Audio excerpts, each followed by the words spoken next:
أعوذ بالله من الشيطان الرجيم. بسم الله الرحمن الرحيم. الحمد لله رب العالمين، والصلاة والسلام على أشرف الخلائق أجمعين، سيدنا وسيد الأولين والآخرين، حبيبنا وحبيب إله العالمين، إمام المرسلين وخاتم النبيين، أبي القاسم المصطفى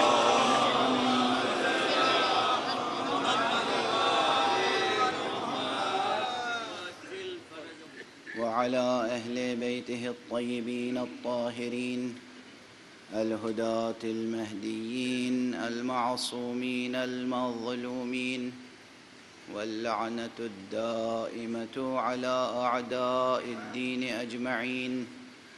أما بعد، فقد قال الله تعالى عز اسمه في محكم كتابه ومتقن خطابه.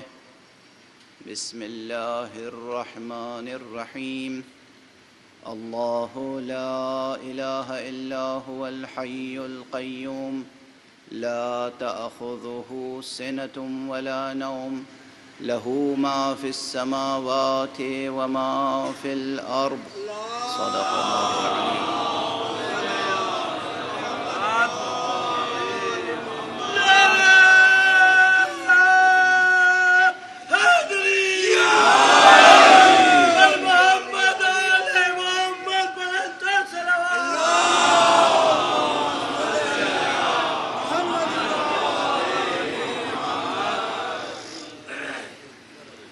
قرآن حکیم کے سورہ مبارکہ بقرہ کی وہ آیت جو سید الآیات ہے، آیت الکرسی، اس کے ابتدائی کلمات کی روشنی میں ہم ملک خدا اور حسین کے عنوان سے گفتگو کر رہے ہیں۔ سلسلہ گفتگو آپ حضرات کے اذہان عالیہ میں محفوظ ہوگا۔ گفتگو مختلف جہات اور جوانب رکھتی ہے۔ منبر کی گفتگو میں وقت کی محدودیت کے باوجود بہت سے اطراف گفتگو کو نظر میں رکھنا پڑتا ہے، اور سب سے بڑی بات یہ ہے کہ کوئی بھی گفتگو ہو وہ ہماری زندگی سے مربوط ہو،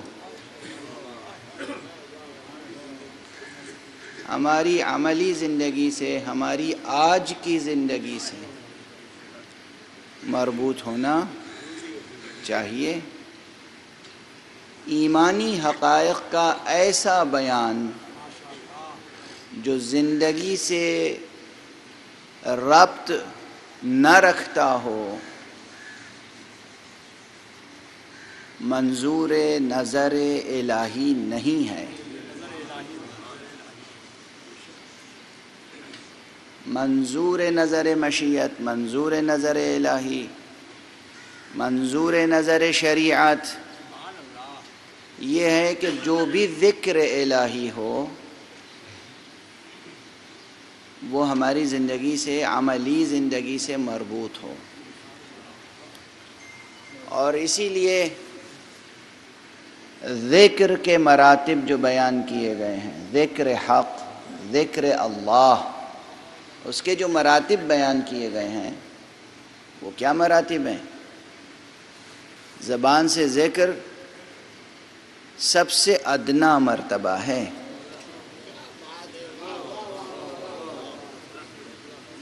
سب سے ادنا مرتبہ، سب سے معمولی درجہ ذکر کا یہ ہے کہ انسان ذکر زبان سے کرتا رہے۔ یہ بہت معمولی درجہ ہے، ادنا درجہ ہے، اگرچہ اس کا بھی اپنا فائدہ ہے، ثواب ہے، فائدہ ہے، اثر ہے، لیکن وہ ذکر جو ذکر قلبی ہے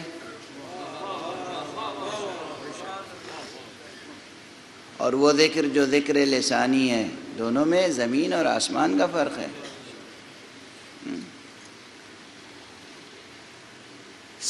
اہم ترین جو اذکار ہیں ذکر الہی کے مراتب میں، اہم ترین مرتبہ ذکر یہ ہے کہ انسان کوئی کام کرتے وقت اللہ کو یاد رکھے۔ کوئی کام کرتے وقت، یہ اہم ترین مرتبہ ہے۔ اور اب ایک جملہ اور واضح تر کر دوں، معصوم کے کلمات ہیں، حضرت صلی اللہ علیہ وسلم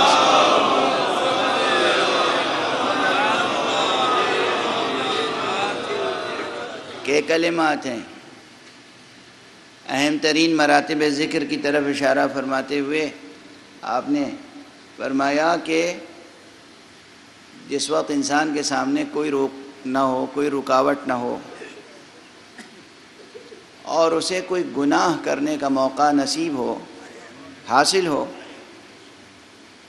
اور وہ یاد خدا کی بنا پر گناہ نہ کرے۔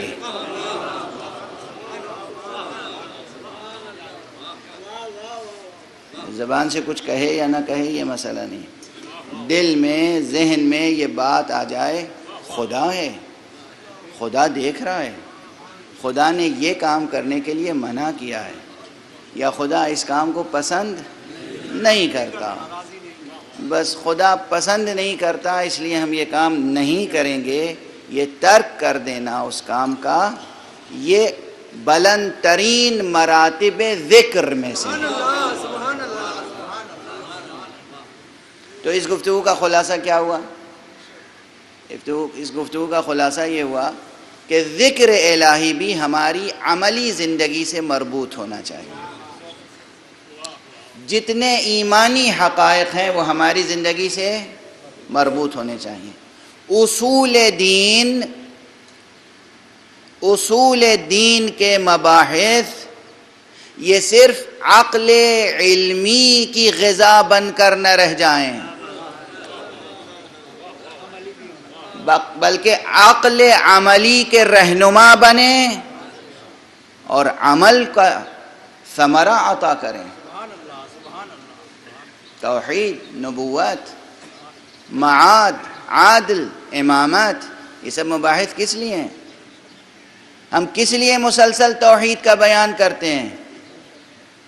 یاد رکھیے گا یہ جملے جو میں نے عرض کیے تھے،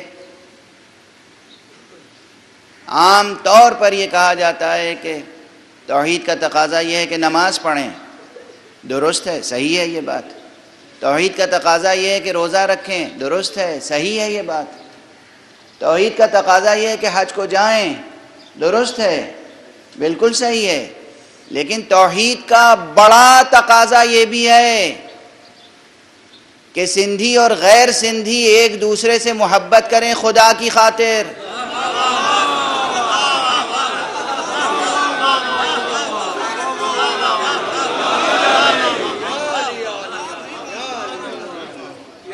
توحید کا تقاضا ہے کہ لسانی نفرت پیدا نہ ہو، توحید کا تقاضا ہے علاقائی نفرت پیدا نہ ہو، توحید کا تقاضا ہے کہ نسلی نفرت پیدا نہ ہو۔ توحید کے بڑے تقاضے ہیں یہ، توحید کے تقاضے ہیں۔ توحید کا تقاضا یہ ہے کہ سلمان کو سلمان فارسی کہہ کر چڑھایا نہ جائے، سلمان محمدی کہہ کر احترام کیا جائے۔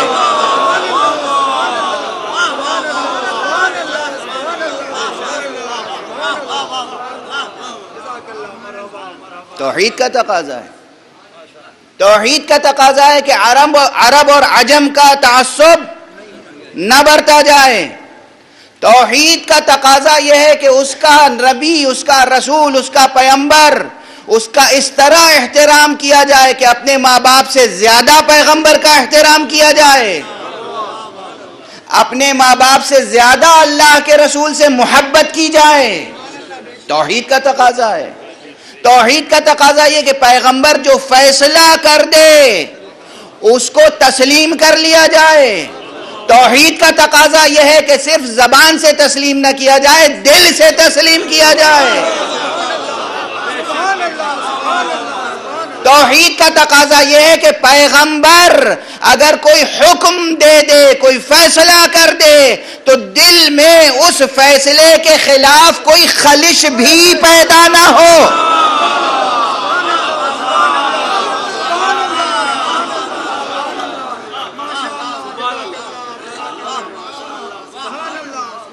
توحید کا تقاضا ہے، یہ زندگی سے مربوط ہونی چاہیے نا توحید۔ توحید کا تقاضا ہے کہ اولاد کو اللہ کی امانت سمجھا جائے۔ توحید کا تقاضا ہے کہ اپنی کمائی کو اللہ کے لطف و کرم کا نتیجہ سمجھا جائے۔ توحید کا تقاضا ہے کہ بچوں کی تربیت عبادت سمجھ کر کی جائے۔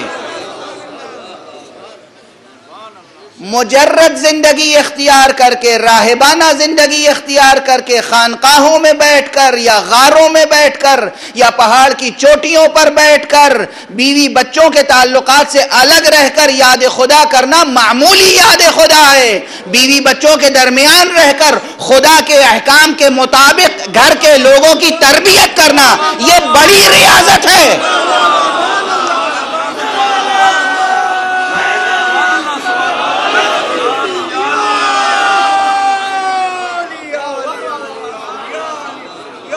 یہ بڑی ریاضت ہے۔ ایک ماں اپنے آغوش میں ایک اچھی بیٹی کی تربیت کرے، اچھے بیٹے کی تربیت کرے بخاطر خدا، اس ریاضت کا کوئی ثمرہ سمجھ سکتا ہے کتنا ہے؟ سن لیجئے روایت پیغمبر اکرم صلی اللہ علیہ وآلہ وسلم۔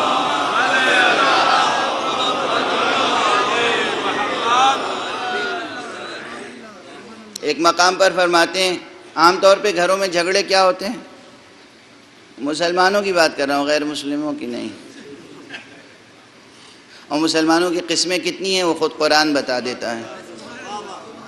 ہم اگر مسلمانوں میں طبقے بنائیں تو لوگ کہیں گے کہ صاحب دیکھیے یہ آپ غلط کام کر رہے ہیں، مگر اگر خدا نے طبقے بنا دیے ہوں تو ان طبقوں کو تسلیم کرنا پڑے گا۔ کل بھی ایک اشارہ کیا تھا میں نے، صبح کی یہاں کی مجلس میں بھی اور شب کی گفتگو میں بھی، جو حضرات دونوں مجلسوں میں شریک تھے ان کے ذہنوں میں ہوگا، لیکن وہ مطلب پھر آج میں مکرر عرض کروں گا تاکہ اس سلسلے میں بھی وہ گفتگو مکمل اور مربوط رہے۔ پروردگار نے جو طبقے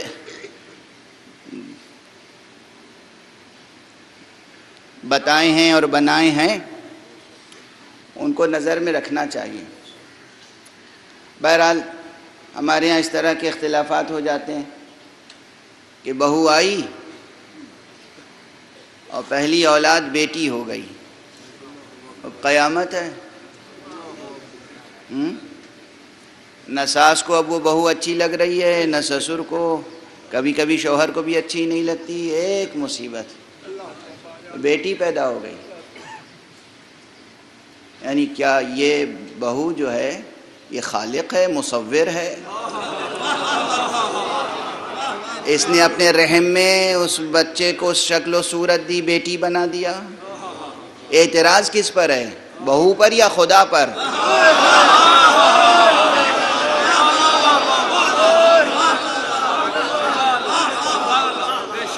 کس پر اعتراض ہے؟ غیرت نہیں آتی، اندازہ نہیں ہوتا کہ اس طرح کی باتیں موجب شرک و موجب کفر ہیں۔ آپ سمجھتے ہیں یہ سماجی مسائل ہیں، یہ گھریلو مسائل ہیں، یہ معاشرتی مسائل ہیں، ان کا دین و اصول دین سے تعلق نہیں ہے۔ بیٹی کی ولادت کی بنا پر بہو سے نفرت کرنا شرک ہے، کفر ہے، گناہ کبیرہ ہے، خلاف تقاضا توحید ہے، رضا الہی اور مشیت حق سے ٹکرانا ہے۔ اللہ نے جو اختیار کیا اس کو ناپسند کرنا ہے۔ اللہ نے پسند کیا کہ آپ کے ہاں بیٹی پیدا ہو، آپ ناپسند کر رہے ہیں۔ کس نے پسند کیا؟ المصورو کس کا نام ہے؟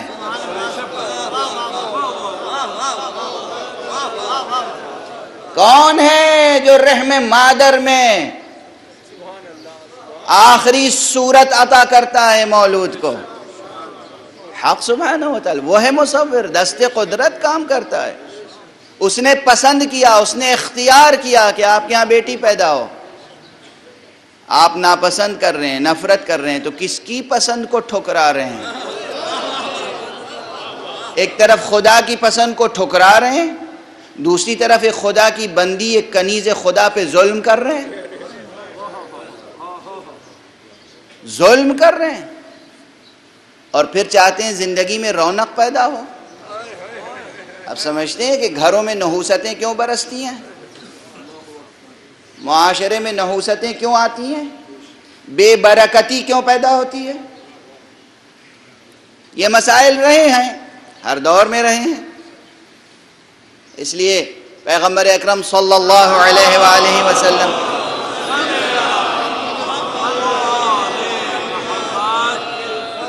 نے ارشاد فرمایا کہ وہ خاتون سعادت مند ہے جس کی پہلی اولاد بیٹی ہو۔ یہاں ساری کوششیں کیا ہوتی ہیں؟ ہاسپٹلز کے چکر لگتے ہیں، ڈاکٹروں کے چکر لگتے ہیں، الٹرا ساؤنڈ کرائے جاتے ہیں، وغیرہ وغیرہ، سب جتنے کرتب آپ کرتے ہیں آپ جانتے ہوں گے۔ ساری کوششیں یہ ہوتی ہیں کہ پہلا بیٹا ہو، کوششیں یہ ہوتی ہیں پہلا بیٹا ہو۔ حضور کے یہاں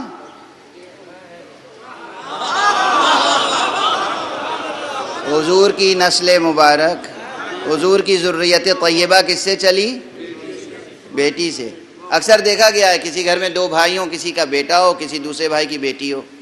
اب وہ جس کی بیٹی ہوتی ہے بیچارے کا چہرہ جو ہے بجھا بجھا سا رہتا ہے، جس کا بیٹا ہے وہ بہت خوش رہتا ہے، اور عجیب عجیب نفسیاتی پیچیدگیاں پیدا ہوتی ہیں، اخلاقی پیچیدگیاں پیدا ہوتی ہیں، عجیب عجیب الجھنیں اور گھٹن کا ماحول پیدا ہوتا ہے۔ کسے معلوم ہے کہ کل یہ بیٹا لائق ہوگا یا نالائق، اور کسے معلوم ہے کہ یہی بیٹی کہیں کوثر نہ بن جائے۔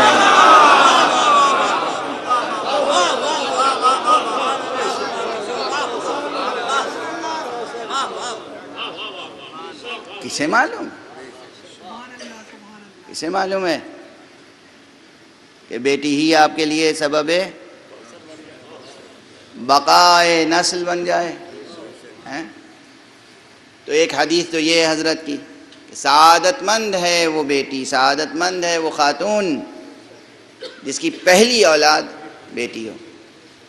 دوسری حدیث سماعت فرما لیجئے، بھولا نہ دیجئے گا، اور واہ واہ کر کے یہیں سب واپس نہ کر دیجئے گا۔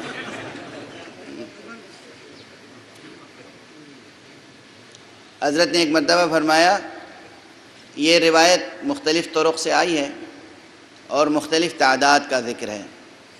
فرمایا کہ اگر اللہ نے کسی کو 4 بیٹیاں دی ہوں، ایک روایت میں 3 بیٹیاں دی ہوں، اور وہ چاروں یا تینوں بیٹیوں کی اچھی تربیت کرے، نیک تربیت کرے، پروان چڑھائے، اور انہیں اپنے گھر سے باعزت، بآبرو، عفت و عصمت کے ساتھ ان کے شوہروں کے گھر پہنچائے، تو روز قیامت بلا حساب و کتاب اللہ اسے جنت میں بھیج دے۔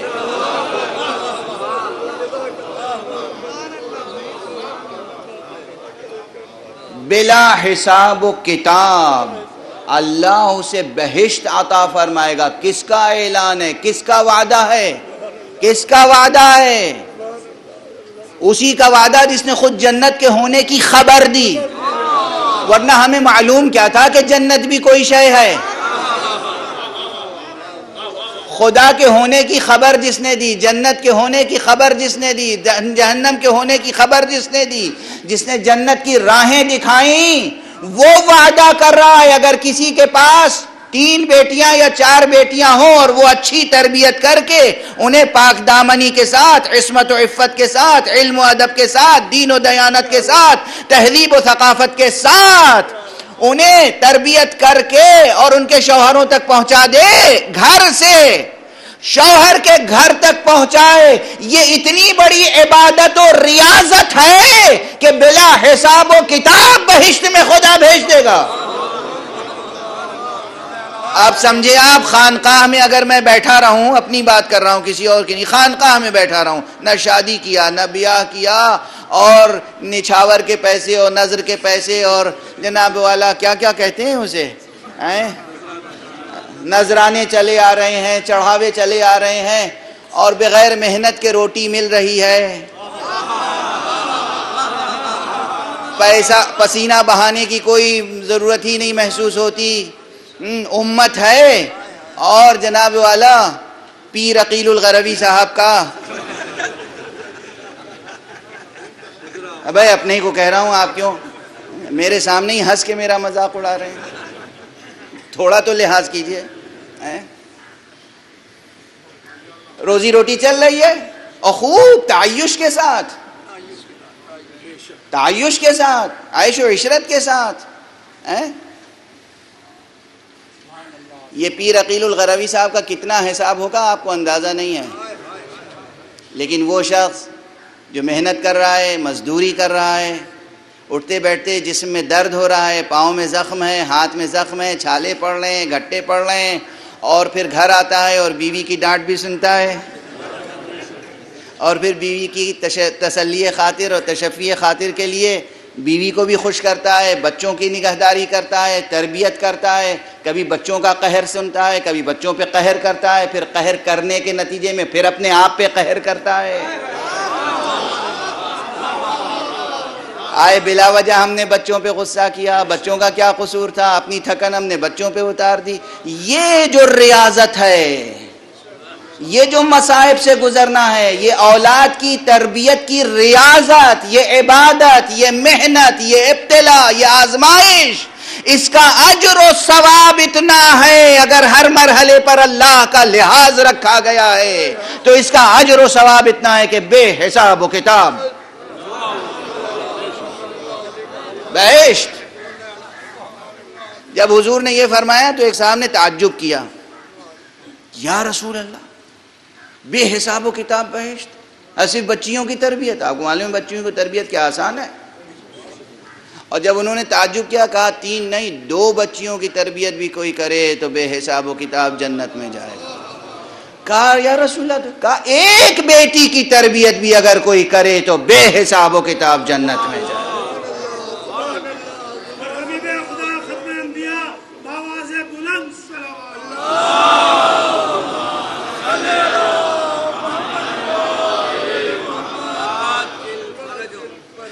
سنا آپ نے؟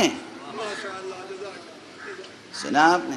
اب گھروں میں آج سے یہ جھگڑا نہ ہو کہ بہو آئی تھی اور بہو منحوس نکلی۔ کیا نحوست تھی؟ بیٹی کو جنم دیا۔ شرم آنی چاہیے، غیرت آنی چاہیے اس کفر پر، اس شرک پر، اس بد اخلاقی پر۔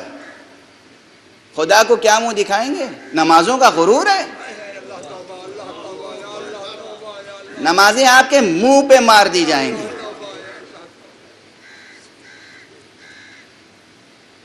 روزے اور حج کا غرور ہے۔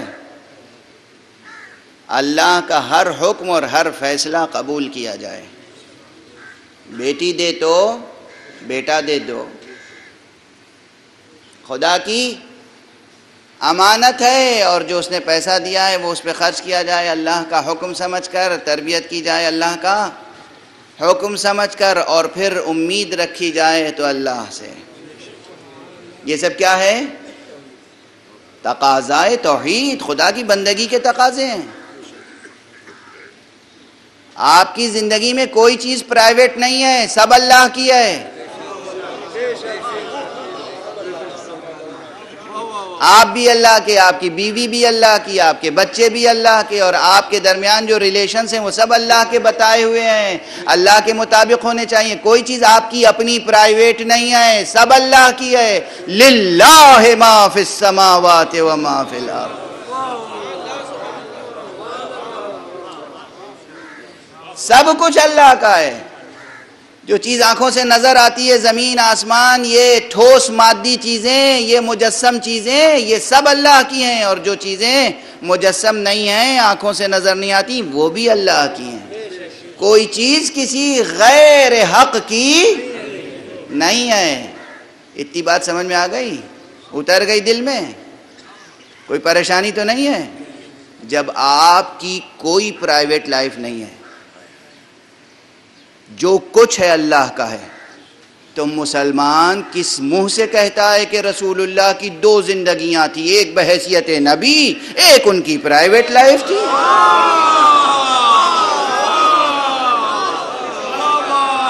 یہ فلسفہ کہاں سے آ گیا؟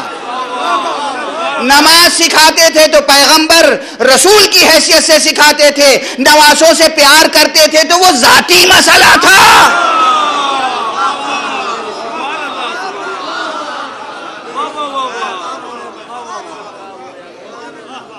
آپ اگر اپنی بیٹی کی تربیت کریں بخاطر خدا تو عبادت ہے، مصطفیٰ اگر فاطمہ کے لیے اٹھ جائے احترام میں تو یہ ذاتی مسئلہ ہو جائے۔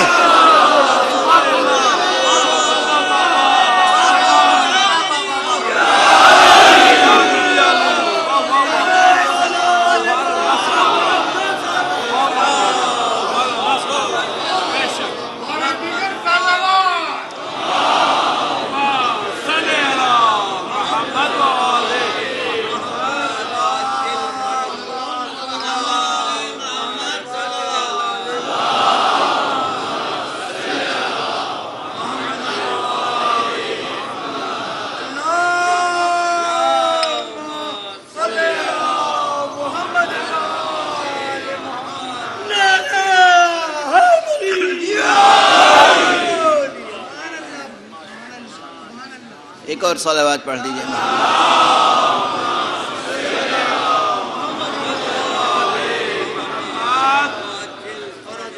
خدا شاہد ہے، خدا شاہد ہے، اللہ نے مجھے 2 بیٹیاں دی ہیں، ایک بیٹا دیا ہے۔ میں کبھی کبھی بلا کے بچوں کو پیار کرتا ہوں اور دل میں یہ ہوتا ہے پروردگار گواہ رہنا، یہ تیری امانت ہے، میں ان کا احترام کر رہا ہوں۔ کبھی کبھی، ہر وقت یہ کیفیت نہیں ہوتی میری، میں کوئی معصوم ہوں، بہت خطا کار ہوں، ہر وقت یہ کیفیت نہیں ہوتی، کبھی کبھی یہ کیفیت ضرور ہوتی ہے کہ بیٹی کو اس لیے تو اس وقت ایک پیار کریں تاکہ خدا گواہ رہے کہ پروردگار تیرے حکم کے تحت میں بیٹی کا احترام کر رہا ہوں۔ اچھا، ہم کبھی کبھی خدا کا لحاظ کرتے ہیں، اکثر نہیں کرتے۔ کیا نبی معصوم سے یہ ممکن ہے کہ اللہ کا لحاظ کسی وقت نہ رہے؟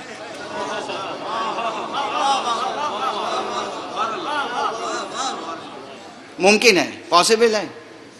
اگر کوئی یہ سمجھتا ہے کہ پاسبل ہے تو ہماری اس سے کوئی گفتگو ہی نہیں ہے، وہ اس لائق نہیں ہے کہ اس سے گفتگو کی جائے۔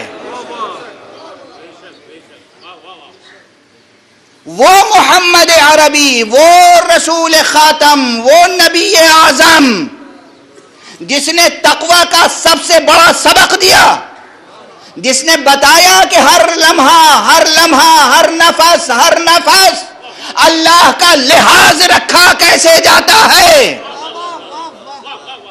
تو جب مسجد میں، گھر پہ نہیں، مسجد میں فاطمہ آتی تھی اور پیغمبر کھڑے ہو جاتے تھے تو پیغمبر کو اس وقت صرف بیٹی کا لحاظ ہوتا تھا یا خدا کا بھی لحاظ ہوتا تھا؟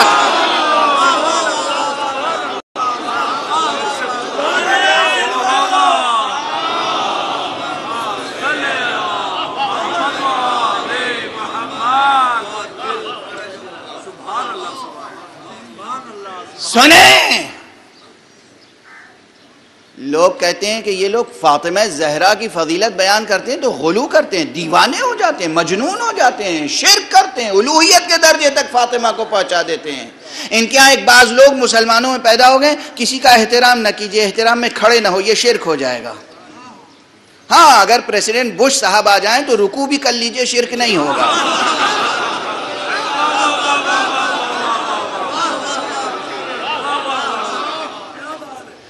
رسول اللہ کے چوکھٹ کو چومنے سے شرک ہو جائے گا، لیکن پریزیڈنٹ بش صاحب کی پیشانی چومنے سے شرک نہیں ہوگا۔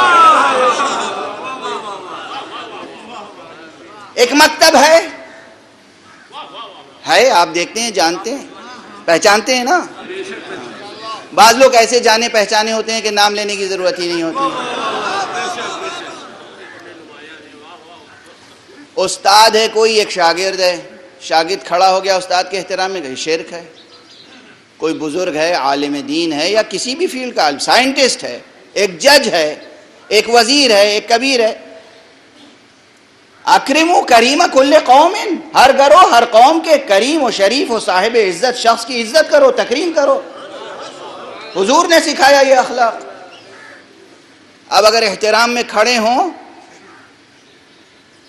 آپ دیکھیں گے بعض حضرات کہتے ہیں ہم لوگ، ظاہر کوئی آیا بوڑھا بزرگ کوئی ہے، چاہے وہ جاہل کیوں نہ ہو، مگر اس کی سن و سال کا احترام ہے. وہ اپنی عمر میں ہمارے باپ کے برابر ہے. ہم ہوں گے علامہ دہر،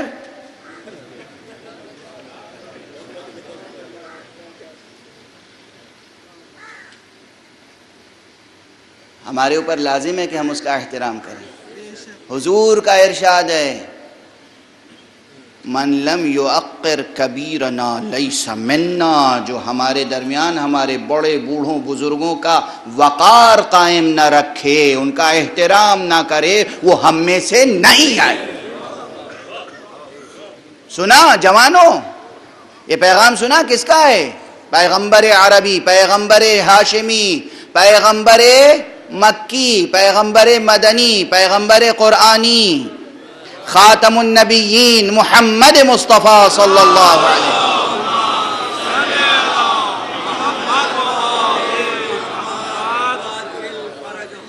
وسلم. جو ہمارے بوڑھوں کا احترام نہ کرے، بوڑھوں کا، بوڑھا ایک شخص صرف بوڑھا ہے، بڑا ہے، عمر میں آپ سے بڑا ہے، اور کوئی اس کو فضیلت حاصل نہیں ہے.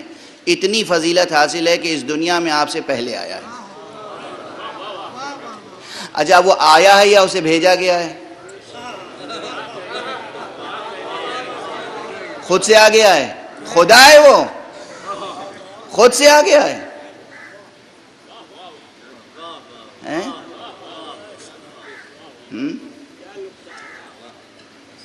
پیغمبر فرماتے ہیں کہ ہمارے بوڑھوں کا، اپنے بوڑھوں کا، اپنے بزرگوں کا، کبیر، صرف کبیر ہونا، کبیر السن، بڑا ہونا، اس کا وقار باقی رکھو. اور بچوں کا اکرام کرو، احترام کرو. جو بچوں سے لطف و پیار سے پیش نہیں آتا وہ بھی ہم میں سے نہیں ہے. وَمَن لَمْ يَرْحَمْ صَغِيرَنَا لَيْسَ مِنَّا، جو ہمارے بچوں پہ، چھوٹوں پہ رحم نہ کرے، ترس نہ کھائے، لطف نہ کرے، وہ ہم میں سے نہیں ہے. جو بڑوں کا اکرام نہ کرے، وقار نہ ان کا وقار لحاظ میں نہ ہو، وہ ہم میں سے نہیں ہے.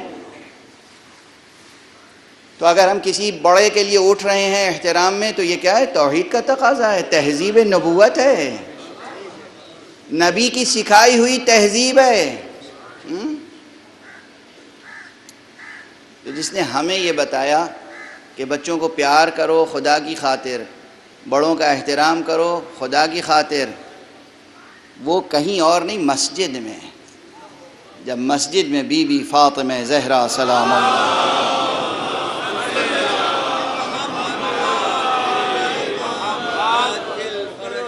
تشریف لاتی تھیں تو کھڑے ہو جاتے تھے، بی بی کو اپنی جگہ بٹھاتے تھے.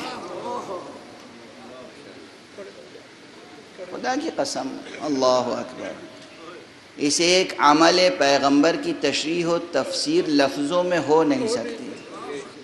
یہ ہے فاطمہ. کون ہے جو فاطمہ کے مقابلے پہ آ سکے؟ احترام فاطمہ توحید کا تقاضا ہے. احترام فاطمہ توحید کا تقاضا ہے. دونوں جہان کی کوئی دوسری عورت مرتبے میں فاطمہ کے برابر نہیں ہے. فاطمہ تو بضعۃ منی، فاطمہ میرا جزو وجود ہے.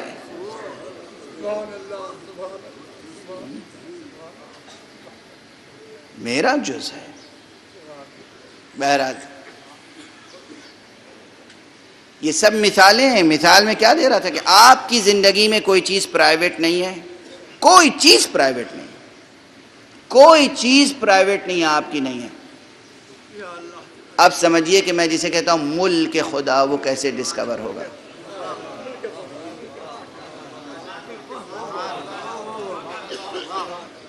کیپٹلزم اسلام کا دشمن کیوں ہے؟ آپ کسی سے اس کی پوری دولت چھین لیں تو آپ کا دشمن نہیں ہوگا. اگرچہ اس کی کوئی دولت نہیں ہے لیکن وہ سمجھتا ہو کہ میری دولت ہے، پھر چھین لیں آپ اس سے. مسئلہ یہ ہے کہ کیپٹلزم میں انڈیویجول پراپرٹی ہوتی ہے نا، پرائیویٹ. میں مالک ہوں، میں مختار ہوں، قیمتیں میں طے کروں گا، مزدوری میں طے کروں گا. مزدور کی قدر و قیمت کیا ہے اپنی جگہ؟ کچھ نہیں، میں جو چاہوں گا طے کروں گا. اس کے خون پسینے کی قیمت وہ طے نہیں کرے گا، میں طے کروں گا، اس لیے کہ میں سرمایہ دار ہوں. چیزوں کی قیمت میں جو چاہوں گا طے کروں گا، اس لیے کہ میں بنا رہا ہوں. صنعت میرے ہاتھ میں، انڈسٹری میرے پاس ہے، تمام مینز آف پروڈکشن میرے پاس ہیں، میرے ہیں. یہ ہے کیپٹلزم. اسلام کیا کہتا ہے؟ ضرب کاری، اصلا سیدھے سیدھے ایک شمشیر، ایک شمشیر لا الہ الا اللہ. کچھ نہیں ہے آپ کا، نہ زمین، نہ زمین کے اندر کے ذخائر، نہ زمین سے روئیدہ ہونے والا کوئی دانہ، نہ آپ کا جسم، نہ آپ کی جان، نہ آپ کے اوپر کا آسمان، نہ فضا، نہ ہوا، نہ پانی، کچھ نہیں ہے آپ کا. للہ ما فی السماوات والارض، جو کچھ ہے سب اللہ کا ہے.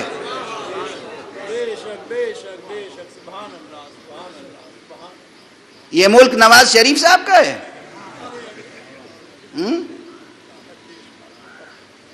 یہ ملک کس کا ہے؟ پرویز مشرف صاحب کا تھا کبھی؟ جب وہ کرسی پہ رہے ہوں گے تو سمجھتے ہوں گے کہ ملک میرا ہے. ان کی جگہ جو صاحب آئے وہ سمجھتے ہوں گے ملک میرا ہے.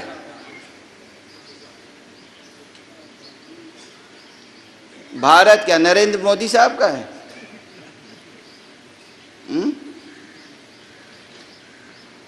امریکہ کیا اوباما صاحب کا ہے؟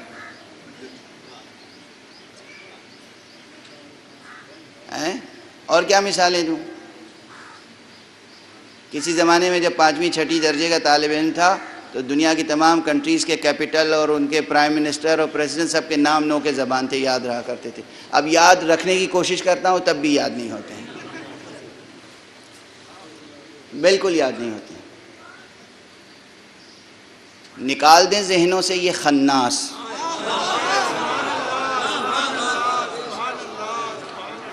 اور پڑھیں سورہ ناس.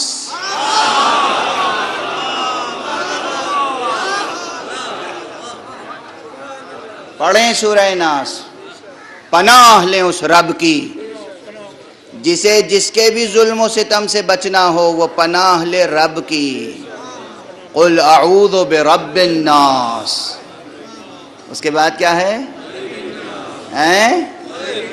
کیا ہے؟ ملک الناس. ملک کسے کہتے ہیں؟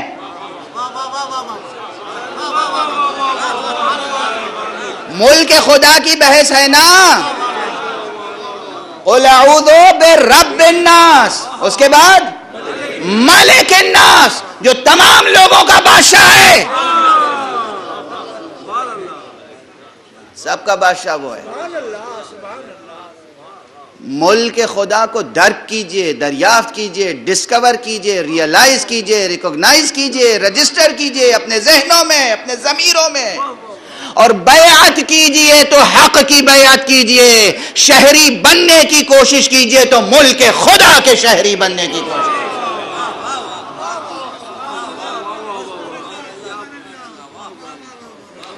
علمی اعتبار سے موٹی موٹی اصطلاحیں جو اکثر سناتا رہتا ہوں، دھونس ہے نا قائم؟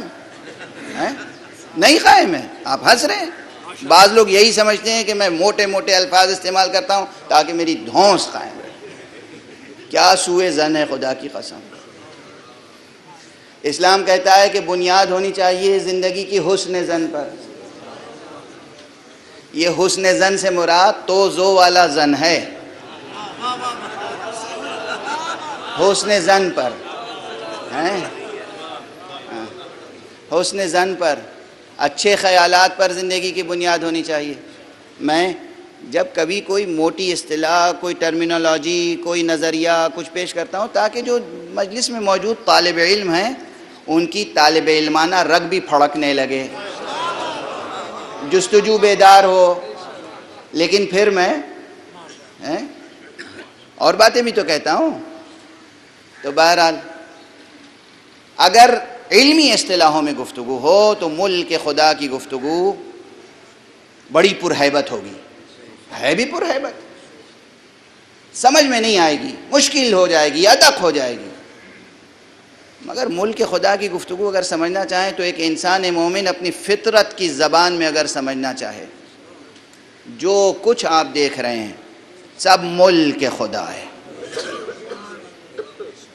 آپ کو صرف ملک خدا کے شہری بننے کی خواہش ظاہر کرنی ہے. ہیں آپ ملک خدا میں، خود آپ ملکیت ہیں خدا کی، آپ مخلوق ہیں خدا کی، مگر یہ لطف ہے، یہ کرم ہے خدا کا کہ آپ اس کے ہیں، مگر آپ کو اس نے ایک ایسی کیفیت بھی عطا کی ہے کہ آپ خودی کا نشہ بھی رکھتے ہیں. ایک گونا خودی کا نشہ بھی رہتا ہے. اور کبھی کبھی یہ نشہ جب چڑھتا ہے تو مختلف کیفیتیں ہوتی ہیں. یاس یگانہ چنگیزی کا شعر ہے، بہت مشہور، سب کو یاد ہوگا. خودی کا نشہ چڑھا آپ میں رہا نہ گیا، خودی کا نشہ چڑھا آپ میں رہا نہ گیا، خدا بنے تھے یگانہ مگر بنا نہ گیا.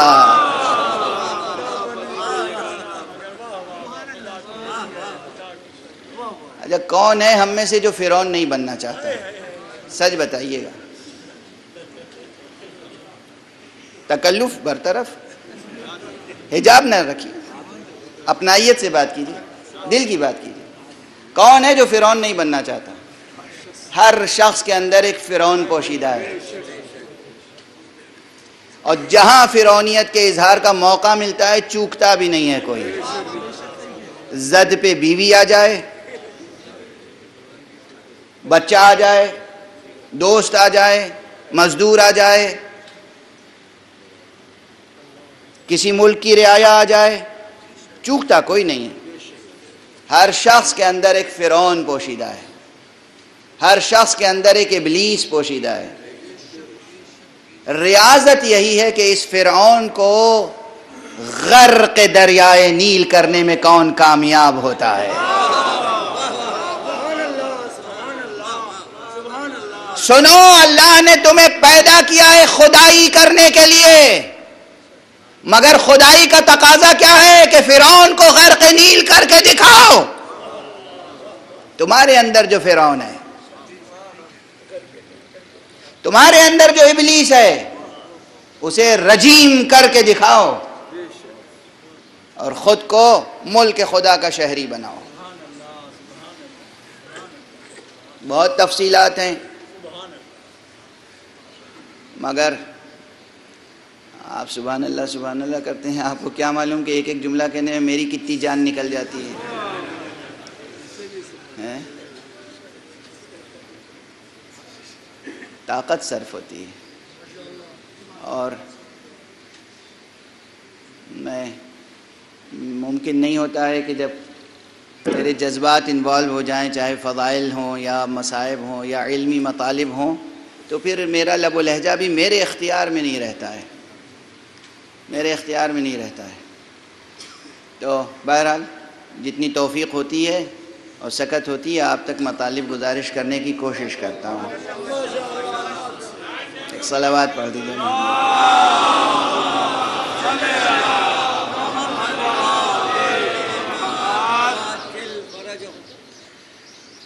ملک خدا کی بحث بہت اہم ہے، لیکن ملک خدا یہی ہے. ملک خدا کے شہری بننے کی سبیل یہی ہے کہ ہم اپنے اندر کے خناس کو نکالیں اور سورہ ناس کو پڑھیں. پورا قرآن نہیں، 114 سورہ ہیں قرآن میں، پورا قرآن نہیں، ایک آخری سورہ والناس ہی کوئی سمجھ لے،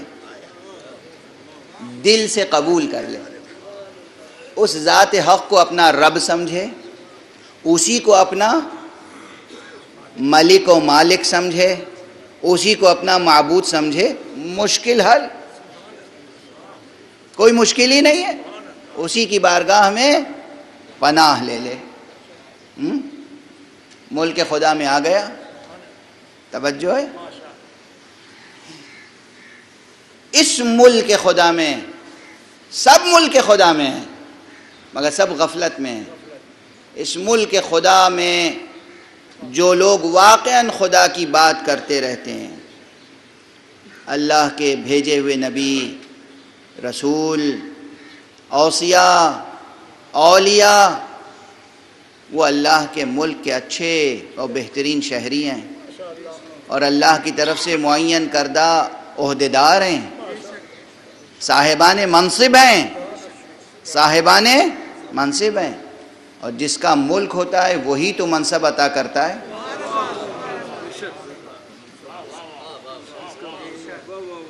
جس کا ملک ہوتا ہے، اللہ کے ملک کو تسلیم کرنا مسلمانوں کے لیے بھی مشکل اس لیے ہے کہ مسلمانوں کی عادت پڑ گئی ہے حکمراں خود سے بنانا۔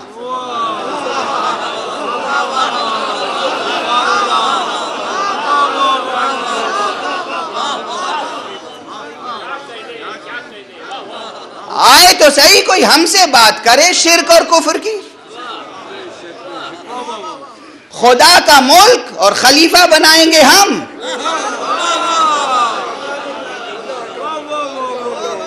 خدا کا ملک حکمراں بنائیں گے ہم۔ کوئی وحی نازل ہوئی ہے حضرت ابو بکر بغدادی پر؟ کوئی وحی نازل ہوئی ہے کہ 21ویں صدی میں آپ خلیفہ مسلمین اور امیر المومنین ہیں؟ یہ القاب غصب کرنے کا ایک سلسلہ قائم ہے۔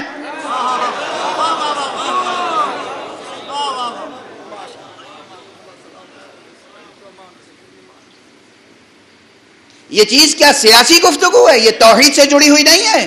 یہ کلمہ لا الہ الا اللہ کہنے والے ہر فرد کی ذمہ داری ہے، محمد رسول اللہ کہنے والے ہر فرد کی ذمہ داری ہے کہ سوچے آج عراق کی سرزمین پر یہ حضرت ابو بکر بغدادی کون سی شے ہیں؟ کس نے انہیں خلیفہ بنایا؟ اللہ نے، رسول نے، امت اسلامیہ نے، صلحاء امت نے، یا یہودیوں نے بنایا ہے؟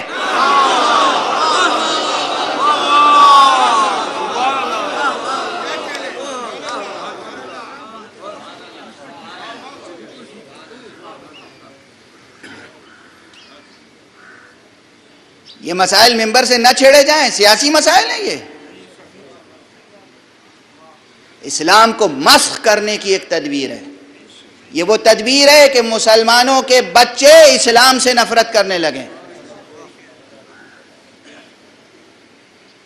میں نے خود سنا ہے، کل بھی یہاں بیٹھ کے ان کا لیکچر سن رہا تھا میں۔ مشہور سائنٹسٹ ہیں اسٹیون ہائنبرگ، بہت سنجیدہ سائنسداں سمجھتا تھا میں۔ آپ فزسسٹ ہیں، آپ سائنسداں ہیں، آپ کو نوبل پرائز مل چکا ہے، سب کچھ ہے، ٹھیک ہے، اسلام کی خلش آپ کے دل میں کیوں ہے؟ بطور خاص اسلام کہ یہ قوم عجیب ہے، یہ ملت عجیب ہے، یہ امت عجیب ہے، اللہ پہ اس کا عقیدہ بہت مضبوط ہے، یعنی کوئی اور قومیں تو پتہ نہیں کس تقریر میں نے عرض کیا تھا کہ شیطان شراب خانوں میں تھوڑی جاتا ہے،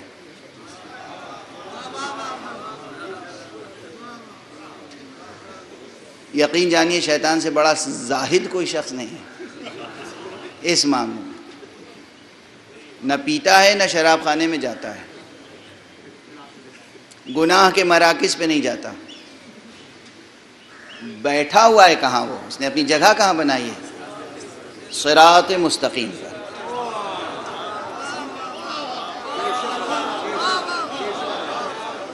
صراط مستقیم پر بیٹھا ہوا ہے، مسجد کے دروازوں پہ بیٹھا ہوا ہے۔ مجھے یہ شعر ایک لحاظ سے اچھا تو نہیں لگتا، لیکن کسی اور کا نہیں، مولانا الطاف حسین حالی کا شعر ہے، جو خود مولانا تھے، ان کے چہرے پہ خود داڑھی تھی، اور اردو میں بڑا ان کا احترام ہے، اور میرے دل میں بڑا ان کا احترام ہے، بڑا مرتبہ ہے، اردو کے سعدی کہلاتے ہیں۔ بہت بااخلاق شخصیت تھی، مولانا شمس العلماء الطاف حسین حالی، مگر فرماتے ہیں کہ اپنے جوتوں سے رہیں سارے نمازی ہوشیار۔ اس شعر کی دو قرأتیں ہیں، ایک جگہ میں نے یوں پڑھا کہ اپنی جیبوں سے رہیں سارے نمازی ہوشیار، اور ایک جگہ ہے کہ اپنے جوتوں سے رہیں سارے نمازی ہوشیار۔ ایک بزرگ آتے ہیں مسجد میں خضر کی صورت، مولانا حالی کا شعر ہے، مولانا حالی کا شعر، تو مسجد میں خضر کی صورت بنا کر شیطان پہنچتا ہے، صراط مستقیم پر شیطان بیٹھا ہوا ہے، اور وہ یہ چاہتا ہے کہ مسلمانوں کے بچے اسلام سے بیزار ہو جائیں۔ کل رات میں بھی عرض کیا تھا، پھر عرض کر رہا ہوں، بار بار عرض کرتا رہوں گا۔ ذرا آپ دیکھیے تو آج پوری دنیا میں انسانی ضرورتیں کیا ہیں، بنیادی انسانی ضرورتیں کیا ہیں، سلگتے ہوئے اور بھڑکتے ہوئے سوالات کیا ہیں، دہکتے ہوئے سوالات کیا ہیں، انسانی ضرورت کیا ہے، اسلامی ضرورت کیا ہے، مسلمانوں کی ضرورت کیا ہے، غیر مسلموں کی ضرورت کیا ہے، امن و عافیت کے کیا تقاضے ہیں، بھوک سے لوگ مر رہے ہیں، جہالت سے لوگ تباہ ہو رہے ہیں، بے امنی سے لوگ ہلاک ہو رہے ہیں، اور جو خلیفۃ المسلمین بنے ہیں ان کی پرائرٹیز کیا ہیں؟ بس ایک بار دہرانا چاہتا ہوں، پھر نہیں دہراؤں گا۔ ابتدائی بالکل شروع کی پرائرٹیز کیا ہیں ان کی؟ عورتوں کا ختنہ کرنا ضروری ہے،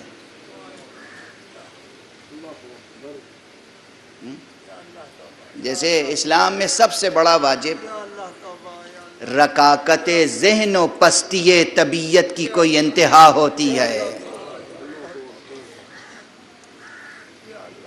دوسری پرائرٹی کیا ہے؟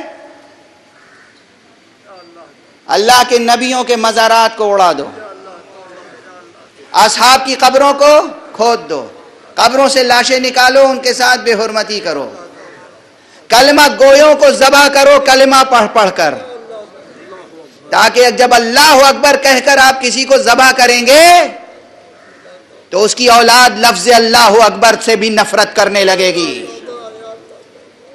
یہ ہے پرائرٹیز کس کی؟ امیر المومنین اور خلیفۃ المسلمین اور اسلامک اسٹیٹ کے بانیوں کی۔ یہ اسلام ہے، اور بڑے بڑے مدارس کے علماء بیعت کر رہے ہیں۔ اس کے معنی یہ ہے کہ ان کو آج تک معلوم نہیں کہ خلیفۃ المسلمین اور امیر المومنین ہونے کے آداب اور شرائط اور اوصاف کیا ہونے چاہیے۔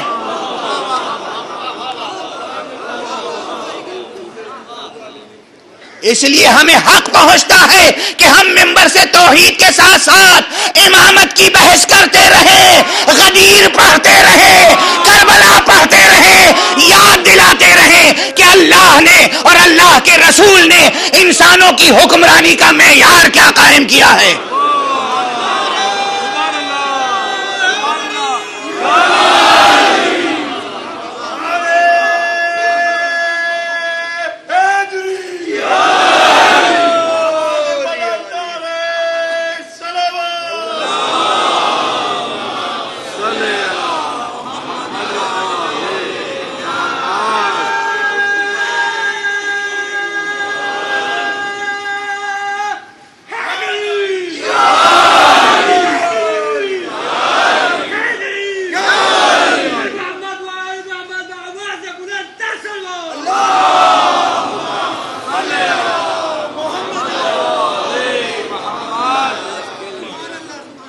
جب ہم توحید کی بات کرتے ہیں، کلمہ لا الہ الا اللہ کی بات کرتے ہیں، صفات ثبوتیہ کی بات کرتے ہیں، صفات سلبیہ کی بات کرتے ہیں، تو یہ صرف مکتبی بحث نہیں ہے، زندگی کی بحث ہے۔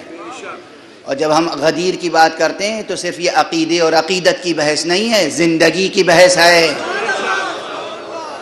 ہماری زندگی کی بحث ہے، مسلم امہ کی زندگی کی بحث ہے، اور اقوام و ملل کی زندگی کی بحث ہے، بشریت کی زندگی کی بحث ہے، اسلام کی زندگی کی بحث ہے۔ اسلام زندہ رہے گا تو یا آغوش غدیر میں یا آغوش کربلا میں۔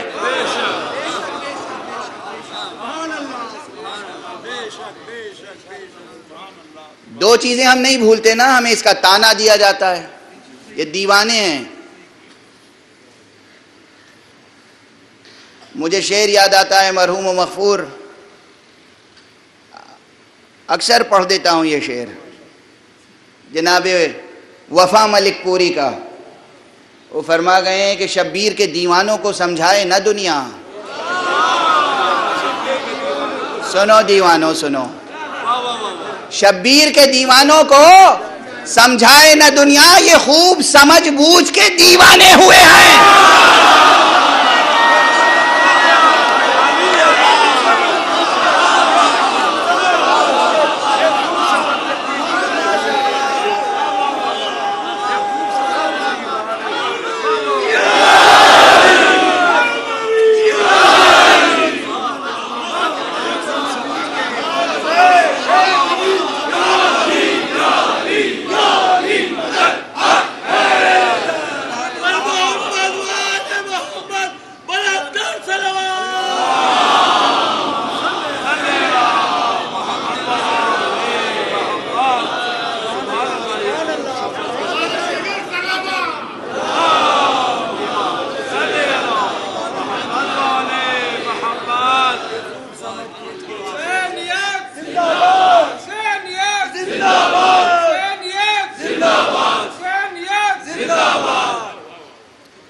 شبیر کے دیوانوں کو سمجھائے نہ دنیا،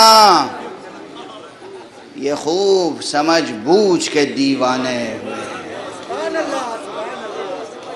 ہمارے پاس کچھ نہیں ہے، کچھ نہیں ہے، ہمیں کچھ نہیں آتا، ہم کچھ جاننا بھی نہیں چاہتے۔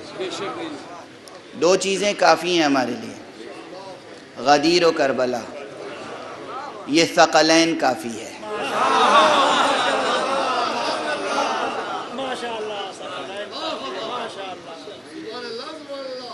یہ ثقلین ہے، غدیر ایک ثقل ہے، کربلا بھی ایک ثقل ہے، یہ بھی ثقلین ہے۔ قرآن ایک ثقل ہے، اہل بیت ایک ثقل ہے، وہ بھی ثقلین ہے۔ ثقلین سے ثقلین تک ہمارا سفر جاری ہے۔ ہمارا سفر ثقلین سے ثقلین تک ہے۔ غدیر میں اسلام مکمل ہوتا ہے اور کربلا میں اسلام محفوظ ہوتا ہے۔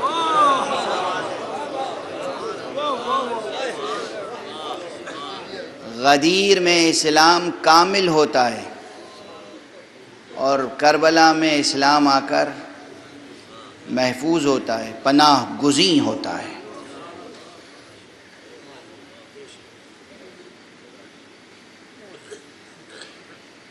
مولانا محمد علی جوہر کا وہ شعر بھی بڑا قیمتی شعر ہے، بہت مشہور ہے، آپ میں سے ہر ایک کو یاد ہوگا۔ قتل حسین اصل میں مرگ یزید ہے۔ اور انہوں نے تو یہی کہا ہے کہ اسلام زندہ ہوتا ہے ہر کربلا کے بعد، مگر بس ہم یہ کہتے ہیں کہ اسلام زندہ ہو گیا بس کربلا کے بعد۔ اب اسلام کو کوئی خطرہ نہیں ہے۔ بس عزیزان گرامی، اب مجھ سے گفتگو آگے بڑھائی نہیں جا رہی ہے، طاقت نہیں ہے، لیکن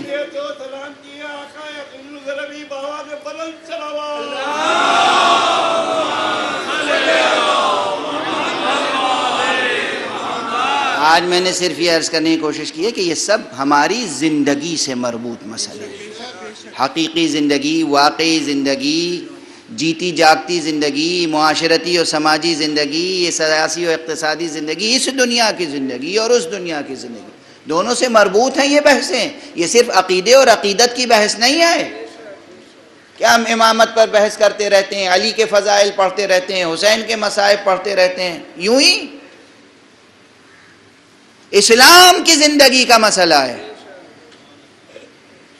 معیار قائم کیا ہے پیغمبر اکرم صلی اللہ علیہ وآلہ وسلم۔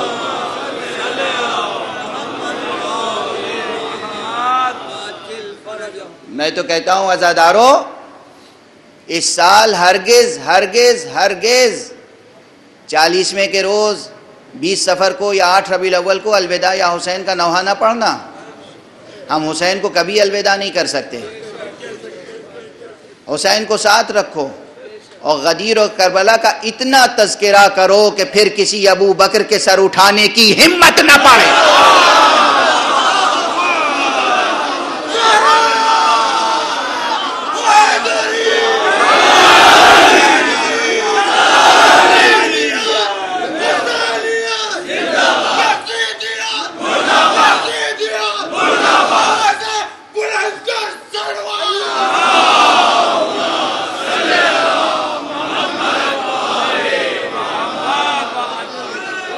یہودیوں نے بنا دیا انسٹیٹیوشن خلافت کا اور ہم بیعت کر لیں. امریکہ نے اور اسرائیل نے مل کے بنا دیا انسٹیٹیوشن خلافت کا اور ہم بیعت کر لیں. پہچانیں یہ سیاسی گفتگو نہیں ہے، دینی گفتگو ہے، یہ مذہبی گفتگو ہے، یہ توحید اور آخرت سے جڑی ہوئی گفتگو ہے. پہچانو مسلمانوں تمہارے ساتھ کیا سازشیں ہو رہی ہیں. ایک طرف یہ کوشش ہے کہ کوئی مسلمان روئے زمین پر کوئی کلمہ گو چین کی نیند سونے نہ پائے، اور دوسری طرف یہ ہے کہ تم تو ہو گئے مسلمان، تمہاری نسل مسلمان رہنے نہ پائے. تمہارے درمیان ایسے فتنے اٹھائے جائیں گے کہ تمہیں اسلام سے نفرت ہو جائے، اذان سے نفرت ہو جائے، کلمہ اللہ اکبر سے نفرت ہو جائے، کلمہ لا الہ الا اللہ سے نفرت ہو جائے. اور جب بھی ایسا ہو تو پلٹ کے دیکھنا کربلا کی طرف.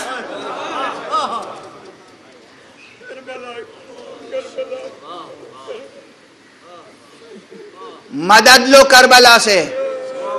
کربلا کے بے سہارے تمہارا سب سے بڑا سہارا ہے. دیکھو کربلا کی جنگ میں کیا ہوا تھا. کم سے کم 30,000 کے لشکر کے مقابلے میں 70-72 افراد کا لشکر لے کر فرزند رسول حسین ابن علی، حسین ابن فاطمہ، حسین ابن محمد، حسین ابن رسول 70-72 کا قافلہ لے کر آیا تھا. تہذیب کیا تھی، جنگ کا سلیقہ کیا تھا، حسین کی اسٹریٹجی کیا تھی. کچھ بھی ہو جائے جنگ میں ہم پہل نہیں کریں گے. اللہ اکبر. پانی بند کرتے ہیں کر دیں، ہم جنگ میں پہل نہیں کریں گے. آج 7 محرم ہے.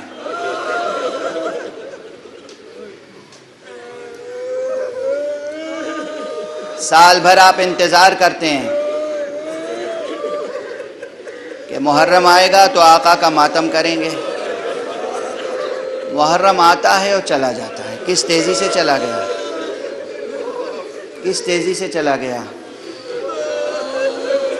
اب اس سال محرم کو جانے نہ دینا. یہ تذکرہ رکنے نہ پائے، مسلسل رہے یہ تذکرہ. وارث خون حسین آنے والا ہے. استقبال کی تیاریاں کرو، استقبال کی تیاریاں کرو. ایمان پختہ رہے، عمل میں استواری رہے، ثبات قدم رہے، کلمہ لا الہ الا اللہ سے وفاداری میں کمی نہ آنے پائے. کسی فریب کار کے ہاتھ پہ بیعت نہ کرنا، حق کا دامن نہ چھوڑنا. اور حق کا دامن تھامے رہنے میں سب سے زیادہ مدد کریں گے تمہاری حسین، اور حسین کے ساتھ شہید ہونے والے 72 شہداء. سید الشہداء کا پہلا یہ اصول کہ ہم جنگ میں ابتدا نہیں کریں گے. اور اس کے بعد آداب کیا ہیں، انداز کیا ہے.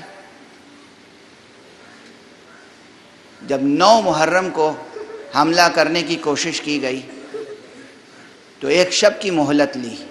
کس لیے؟ شب بھر کیا کیا؟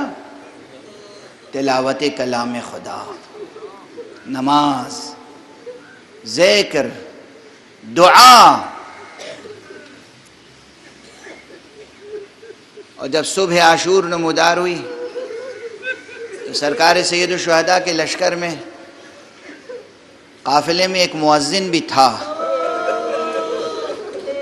روزانہ وہ مؤذن اذان دیتا تھا، مگر روز عاشوراء حضرت نے اس مؤذن کو کہا تم خاموش رہو، اور اپنے بیٹے علی اکبر کو بلایا کہ بیٹا آج تم اذان دے. کل آپ علی اکبر کا ماتم کر چکے. علی اکبر بیٹا آج تم اذان دے دو. کیوں؟ حجت تمام کرنی ہے، حجت تمام کرنی ہے. علی اکبر وہ بیٹا ہے جو صورت میں، سیرت میں، گفتار میں رسول کی شبیہ ہے. تو ایک مرتبہ رسول اللہ کی آواز میں اذان گونج جائے. رسول اللہ جب کہتے ہوں گے اللہ اکبر تو کیا شان ہوتی ہوگی. جب رسول اللہ فرماتے ہوں گے اشہد اللہ الہ الا اللہ، کیا شان ہوتی ہوگی. حضور کے ساتھ ذرہ ذرہ کلمہ لا الہ الا اللہ پڑھتا ہے، ذرہ ذرہ تسبیح و تحمید الہی کرتا ہے. تو آج اس کی اذان ہو جائے جس کی آواز رسول کی آواز ہے. جناب علی اکبر نے اذان دی، نماز با جماعت ہوئی، اور اس کے بعد دشمنوں نے جنگ کا سلسلہ شروع کیا. حملہ اولا ہوا، اصحاب و انصار شہید ہوئے. پھر دست بدست جنگ کا سلسلہ شروع ہوا. جب انصار کی فہرست تمام ہو چکی تو بنی ہاشم کا سلسلہ شروع ہوا. سب سے پہلے صحیح روایات کی بنا پر یہی ہے کہ سب سے پہلے آقا نے اپنے جوان بیٹے علی اکبر کو بھیجا. لیکن جب علی اکبر شہید ہو گئے نا تو پھر کسی کو قرار نہیں تھا. اون چاہتے تھے کہ پہلے وہ شہید ہو جائیں، محمد چاہتے تھے پہلے وہ شہید ہو جائیں، قاسم چاہتے تھے پہلے وہ شہید ہو جائیں. ہر بچہ، ہر نوجوان چاہتا تھا شہید ہو جائے. امام حسن کی یادگار قاسم کا سین، قاسم کی عمر کم ہے، ابھی 13 برس کا سین ہے، 13-14 کے درمیان ہے. اور قد ایسا بوٹا سا قد ہے کہ کوئی زرہ ان کے جسم پر پوری نہیں اترتی. کربلا میں بھی جو جاتے تھے امام کی طرف سے بھی جو گئے ان کے جسم پہ زرہ تھی، مگر قاسم وہ ہے جس کے جسم پہ کوئی زرہ نہیں ہے. معمولی سا کرتا ہے، معمولی سی قبا، کوئی زرہ نہیں ہے. اور ماں نے شب بھر تربیت دی ہے، تربیت کی ہے، شب بھر یاد دہانی کرائی ہے. بیٹا قاسم، کل تمہیں امو جان پہ جان نثار کرنی ہے. یہ صرف امو جان نہیں ہے تمہارے، یہ چچا نہیں ہے، یہ امام وقت ہیں بیٹا، فرزند رسول ہیں. میں رسول اللہ کی بہو ہوں، میں رسول اللہ کو کیا منہ دکھاؤں گی؟ میں فاطمہ زہرا کے سامنے کیسے جاؤں گی بیٹا اگر تم قربان نہیں ہوئے؟ ماں بیٹے کو قربانی کے لیے تیار کر رہی ہے. روز عاشوراء جناب قاسم جب آئے ہیں حضرت سید الشہداء کے پاس، خدا کی قسم یہ بڑے قیامت کے مصائب ہیں، یہ بڑے قیامت کے منظر ہیں. میں اپنی طرف سے کوئی نہ عبارت آرائی کرتا ہوں نہ منظر نگاری، میں تو بہت ہی ٹوٹے پھوٹے لفظوں میں تاریخ کی سچائی بیان کر دیتا ہوں. روز عاشوراء حضرت نے بہت سو کو رخصت دی ہے، مگر جب قاسم کو رخصت کرنے کا موقع آیا ہے ایک عجیب کیفیت تھی حسین پر. حسین جیسا شجاع، حسین جیسا صابر، حسین جیسا کوہ عزم، حسین جیسا اولو العزم. قاسم ایسا پیارا بھتیجا تھا کہ جب قاسم آیا تو کلیجے سے لگا کے اتنا روئے کہ غش کھا کے زمین پر گر گئے. ایک طرف حسین گرے زمین پر، ایک طرف قاسم. پھر اٹھے، پھر سینے سے لگا کے رونا شروع کیا.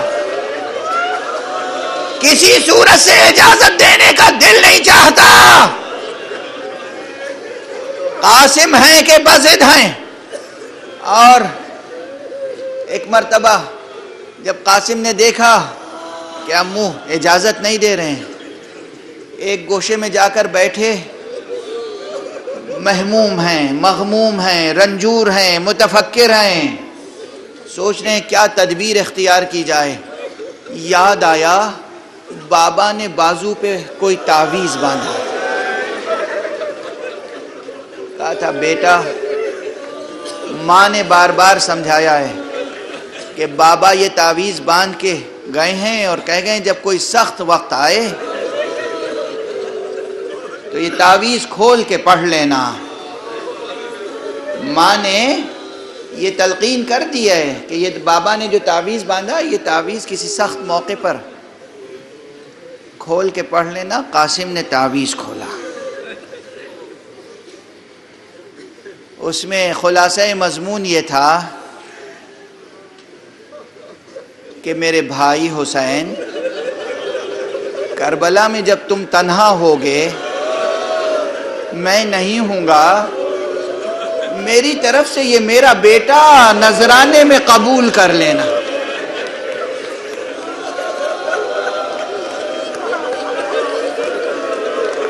بس قاسم خوش ہو گئے. قاسم آئے، امو جان میں کچھ نہیں کہتا، یہ تحریر دیکھ لیجئے. حسین نے بھائی کی تحریر کو پہچانا. یقیناً حسین نے بوسہ دیا ہوگا، آنکھوں سے لگایا ہوگا، پھر قاسم کو سینے سے لگایا. کہا بیٹا تم نے تو حجت تمام کر دی، جاؤ بیٹا خدا حافظ. قاسم گئے. قاسم کے حسن اور خوبصورتی کا یہ عالم ہے.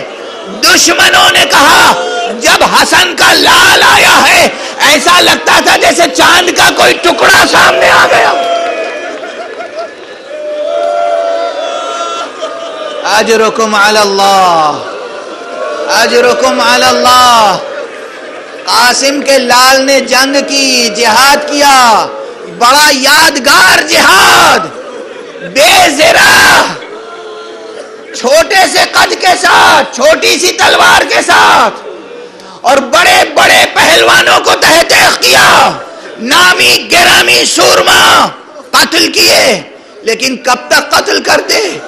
چاروں طرف سے تلوار پڑنے لگی، نیزے پڑنے لگے، تیر برسنے لگے، پتھر پڑنے لگے.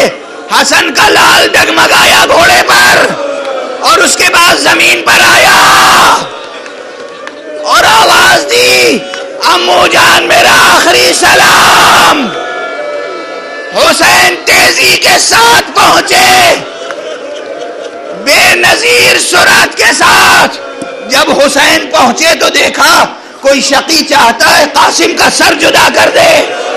حسین تڑپ گئے، بلند آواز سے کہا او شقی میرے رہتے ہوئے میری نگاہوں کے سامنے تو چاہتا ہے قاسم کا سر جدا کرے.